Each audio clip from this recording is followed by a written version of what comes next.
नमस्कार दोस्तों, स्वागत है आप सभी का आपकी अपने YouTube class present education and competition में। मैं हूं आपका मित्र सत्येंद्र कुमार गौतम। हार्दिक अभिनंदन करता हूं आप सभी का।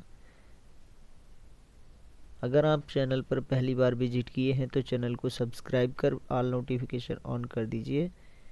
ओके दोस्तों, ताकि हमारे द्वारा प्रोवाइड किया हुआ वीडियो आप तक पहुँच सके और आप वीडियो का सबसे पहले लाभ उठा सके। दोस्तों आज का हमारा टॉपिक है विराम चिन्ह। विराम चिन्ह के बारे में जानेंगे। चलिए दोस्तों, ज़्यादा विलम्ब ना करते हुए, अगर वीडियो आपको अच्छा लगे तो लाइक शेयर कमेंट करना बिल्कुल नहीं भूलिएगा दोस्तों। ठीक है, ज़्यादा विलम्ब ना करते हुए चलते हैं अपने टॉपिक की तरफ। आज का टॉपिक मित्रों यहाँ आपको दिख रहा है विराम चिन्ह। हिंदी व्याकरण में जो विराम चिन्ह है और उनके विशेषज्ञ कामता प्रसाद गुरु ने हिंदी विराम चिन्हों की संख्या मित्रों 20 मानी है। ओके दोस्तों, वो हिंदी विराम चिन्हों का अर्थ क्या होता है, तो यहाँ आपको अर्थ का ऑप्शन दिख रहा है लिखा हुआ। तो विराम का मतलब होता है ठहराव होना या फिर रुकना। जब हम अपनी बात को कहते या लिखते समय और भाषा को स्पष्ट करने के लिए इन विराम चिन्हों का दोस्तों प्रयोग करते हैं। ठीक है दोस्तों, तो विराम चिन्हों का प्रयोग क्यों किया जाता है? भाषा में ठहराव के लिए या फिर रुकने के लिए, भाषा को स्पष्ट करने के लिए इनका प्रयोग किया जाता है दोस्तों। ठीक, अब यहाँ पर प्रकार की बात कर लेते हैं। चलिए, अब आपको यहाँ पर प्रकार दिख रहे हैं, प्रकार वाला ऑप्शन आपको दिख रहा है, तो चलिए देखते हैं प्रकार क्या है। दोस्तों यहाँ पर पहला प्रकार जो दिया है वो दिया है आपका पूर्ण विराम। हिंदी वाक्य के अंत में पूर्ण विराम, यानी कि आपको दिख रहा है यहाँ पर दोस्तों, हिंदी वाक्य के अंत में क्या होता है, किसी वाक्य के अंत में पूर्ण विराम इस तरह से लगता है दोस्तों। लगने का अर्थ है वाक्य समाप्त हो गया है। पूर्ण विराम का प्रयोग प्रश्न सूचक और विस्मय आदि सूचक वाक्यों को छोड़कर बाकी सभी प्रकार के वाक्यों के अंत में किया जाता है दोस्तों। जैसा यहाँ लिखा है, वह कल जाएगा या फिर आएगा। ठीक है, तो यहाँ वाक्य समाप्त हो गया है, वह कल आएगा, और ये पूर्ण विराम का प्रयोग भी आपको दिख रहा है दोस्तों। ठीक है, चलिए चलते हैं अगले विराम की तरफ। दोस्तों यहाँ पर आपको दिख रहा है अर्धविराम।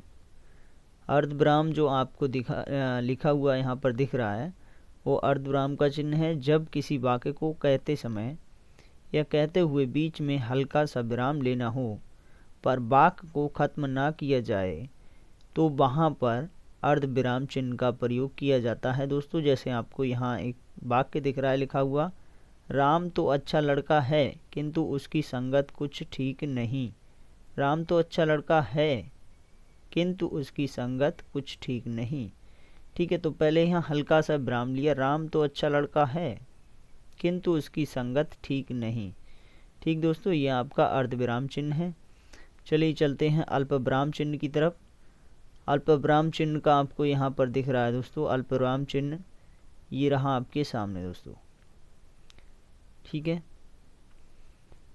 अल्पविराम चिन्ह, अल्पविराम चिन्ह यहाँ पर गड़बड़ से थोड़ा दोस्तों यहाँ अर्धविराम चिन्ह लिख गया है, क्षम्यता माफ़ कीजिए। तो अर्धविराम चिन्ह आपको यहाँ पर लिखा हुआ दिख रहा है, ये दोस्तों आपका अल्पविराम चिन्ह है। विराम से ज़्यादा परंतु, यानी कि अर्धविराम से, यहाँ ठीक लिखा है, अल्पविराम चिन्ह जो है वो आपका अर्धविराम से ज़्यादा परंतु पूर्ण विराम से कम विराम लेना हो तो वहाँ अल्पविराम चिन्ह का प्रयोग करते हैं। जैसे श्याम जरा इधर आना, ये आपका अल्पविराम यानी हल्का सा रुकना, श्याम जरा इधर आना। ठीक है दोस्तों, अब चलिए नेक्स्ट देखते हैं प्रश्नवाचक चिन्ह या प्रश्न चिन्ह। दोस्तों यहाँ आपको दिख रहा है मित्रों प्रश्न चिन्ह। प्रश्न चिन्ह क्या कह रहा है हमसे? प्रश्न चिन्ह का प्रयोग प्रश्न सूचक वाक्यों के अंत में किया जाता है। जैसे तुम तो यहाँ के नहीं लगते। ठीक है, वाक्य हो गया, ये प्रश्न है, तुम तो यहाँ के नहीं लगते। या फिर नीचे वाक्य देखेंगे आप, वहाँ क्या हो रहा है, इनके अंत में जो वाक्य यानी कि प्रश्न सूचक चिन्ह लगा है वाक्यों के अंत में वो आपका प्रश्न सूचक चिन्ह है दोस्तों। चलिए चलते हैं नेक्स्ट विराम की तरफ। और हाँ दोस्तों, अगर आपको वीडियो में क्वालिटी नज़र नहीं आ रहा है तो साइड में आ रहा है 3 डॉट को क्लिक कीजिए और अपने मोबाइल फ़ोन की आप क्वालिटी बढ़ा लीजिएगा, आपको स्पष्ट दिखने लगेगा दोस्तों। यहाँ लिखा है आपका विस्म आदि चिन्ह, ठीक है, विस्म आदि चिन्ह। अब वाक्य में आश्चर्य, घृणा, शोक, हर्ष आदि भावों का बोध कराने के लिए किया जाता है। जैसे वाह क्या सुहावना मौसम है, ठीक है, तो ये आश्चर्य सूचक है। घृणा, छी यहाँ बहुत गंदगी है। शोक, हे भगवान ये क्या हो गया, ठीक है। तो इस तरह के वाक्यों के लिए ये आपका विस्मय आदि चिन्ह लगता है दोस्तों। ये आपको लगा दिख रहा है, यहाँ ये प्रयोग किया जाता है। अब देखिए अगला है आपका निर्देशक चिन्ह दोस्तों। इसे संयोजक या सामासिक चिन्ह भी कहते हैं। किसी की कही हुई बात को दर्शाने के लिए तथा किसी शब्द की पुनरावृत्ति होने तुलनावाचक युग्म शब्दों के बीच में ये चिन्ह प्रयोग किया जाता है। जैसे दो दो हाथ हो जाए, यहाँ दोनों शब्द क्या हैं, समानार्थक हैं दोस्तों, ठीक है। हार जीत लगी रहती है, हार जीत लगी रहती है, ये युग्मवाचक शब्द हैं। झील सी आँखें, ये आपका तुलनावाचक शब्द है दोस्तों, ठीक है। झील सी आँखें, यहाँ झील की तुलना आँखों से की गई है। तो आपको जो चिन्ह बीच में लगा दिख रहा है ये आपका निर्देशक चिन्ह है या संयोजक चिन्ह है या फिर सामासिक चिन्ह भी इसी को हम कहते हैं दोस्तों। चलिए आगे चलते हैं दोस्तों। ये रहा आपका कोष्ठक चिन्ह, ठीक है। कोष्ठक चिन्ह आपका इस तरह से 3 तरह से लगाया जाता है। आपको यहाँ दिख रहा है शब्द को स्पष्ट करने, कुछ अधिक जानकारी बताने, ठीक है। जैसे राजेंद्र प्रसाद का जन्म 3 दिसंबर 1884 को हुआ था। अब विशेष बात क्या है कि वो भारत के प्रथम राष्ट्रपति थे, तो इसको हमने क्या किया, कोष्ठक में दर्शाया। आप देख रहे हैं राजेंद्र प्रसाद भारत के प्रथम राष्ट्रपति, इसको कोष्ठक में दर्शाया। का जन्म 3 दिसंबर 1884 को हुआ था दोस्तों। तो ये आपका जो है कोष्ठक चिन्ह कहा जाता है। नेक्स्ट देखिए दोस्तों, अवतरण चिन्ह। यहाँ आपको 2 प्रकार का अवतरण चिन्ह दिख रहा है जिसे हम उद्धरण चिन्ह भी कहते हैं। किसी वाक्य में किसी खास शब्द पर जोर देने के लिए, जैसे गोदान मुंशी प्रेमचंद का सबसे अंतिम और महत्वपूर्ण उपन्यास है, तो यहाँ पर गोदान को क्या किया गया है, अवतरण चिन्ह में रखा गया है। क्यों, क्योंकि वो शब्द कैसा है, बड़ा खास है, ठीक है दोस्तों। ये चीज़ें आप ध्यान रखेंगे मित्रों। आगे चलते हैं। उपविराम, उपविराम को हम अपूर्ण विराम भी कहते हैं, उपविराम को हम अपूर्ण विराम भी कहते हैं दोस्तों, ठीक है। तो ये लिखा है आपका, जब किसी शब्द को अलग दर्शाना हो तो वहाँ अपूर्ण विराम, इस तरह से आपको चिन्ह दिख रहा है। इसे कहते जरूर हैं अपूर्ण विराम, लेकिन ये ठीक से अपूर्ण विराम नहीं, इसे उपविराम ही कहते हैं दोस्तों, का प्रयोग किया जाता है। जैसे विज्ञान, वरदान या अभिशाप। चलिए चलते हैं नेक्स्ट 10 की तरफ। विवरण चिन्ह, जानकारी, सूचना और निर्देश आदि देने के लिए, जैसे कृपया निम्नलिखित नियमों का पालन करें। करें शब्द के आगे आपको विवरण चिन्ह लगा दिख रहा है दोस्तों। आगे चलते हैं दोस्तों। पुनरोक्ति सूचक चिन्ह। पुनरोक्ति सूचक चिन्ह किसी वाक्य अथवा वाक्य के किसी भी भाग को दोबारा लिखने का प्रयास करना। जैसे यहाँ राम ने 100 रुपये जमा किया, फिर मोहन ने, सब ने एक समान रुपये जमा किया है, तो हमने नीचे वाले को जो है पुनरोक्ति सूचक चिन्ह से दर्शा दिया है, ठीक है दोस्तों। 100 100 100 यानी सबका 100 जमा है, ठीक।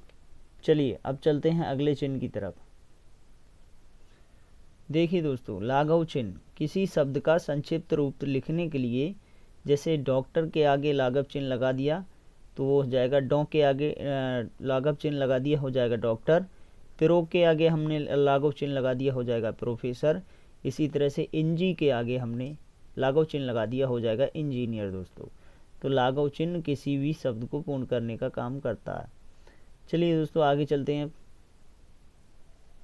आगे आपको यहाँ दिख रहा है लोप चिन्ह। दोस्तों लोप चिन्ह क्या है, इस तरह से आपको दिख रहा है। जब वाक्य में कुछ अंश छोड़कर लिखना हो तो उसका यानी कि लोप चिन्ह का हम प्रयोग करते हैं। जैसे मैं घर चला जाऊंगा पर अभी नहीं। ठीक है दोस्तों, यहाँ कुछ भाग छोड़ के हमने लिखा है, अंश को छोड़ दिया है, इसीलिए इसी को हम क्या कहते हैं, लोप चिन्ह भी कहते हैं दोस्तों।